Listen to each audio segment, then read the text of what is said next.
ny fampianarana ambony moa zany dia sady sy ny fikaroana ara-tsiansy arak'izay anaran'izay voalohany aloha moa dia mamokatra an'ireo manam-pahaizana misy atsokajiny izay afaka miasa amin'ny indostria tao zao mbola misy le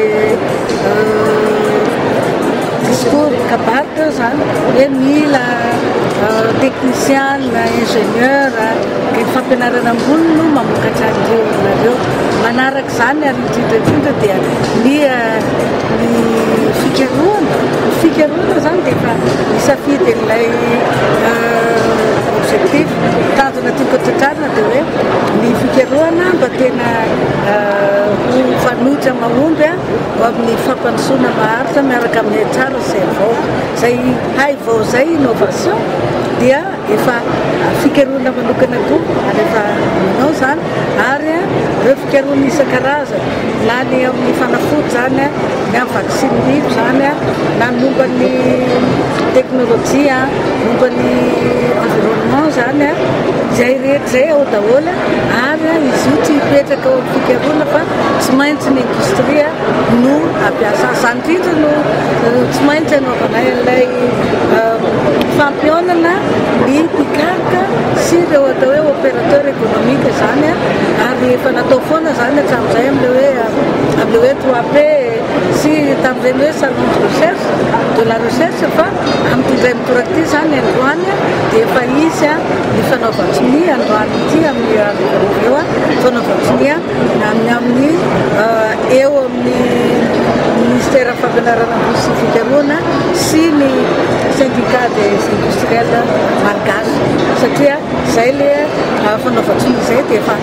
fanomboana zany hoe fitohizana fa tena fanomboana mahamatotra ny iaraha-miasan'ny fikaroana sy ny mpikarika sy ireo ampiasa ny voka-pikaroana zay manko le izy ka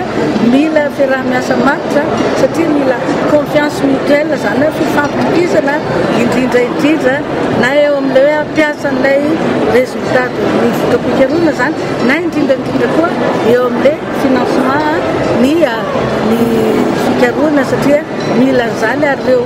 opérateur ireo zany dia afaka manao an'izay ka zay tena mazava zay ty aloha ty hitatsika mivokatra hitatsika amin'ny stand kely no lasa tonany fotsiny fa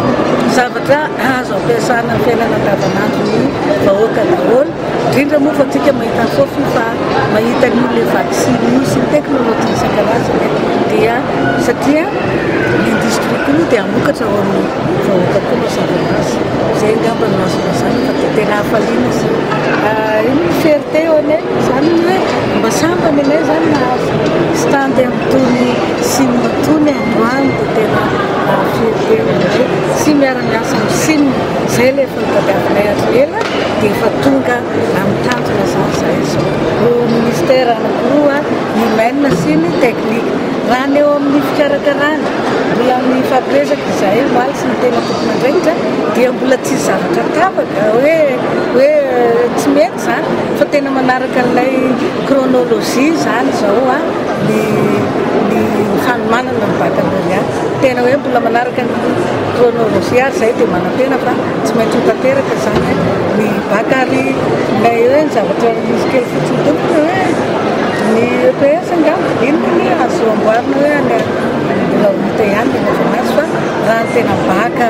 fikarakarana azy dia efa tena ho an-dalana mandeha tsara mihitsy zany tsy zavatra hoe atahorana mihitsy zany raha ny ety amin'ny partie ny fampianarana ambony sy ireo efa mifampiresaka taminay ireo mpampianatra sy efa mbola misy fotoana moa resana minona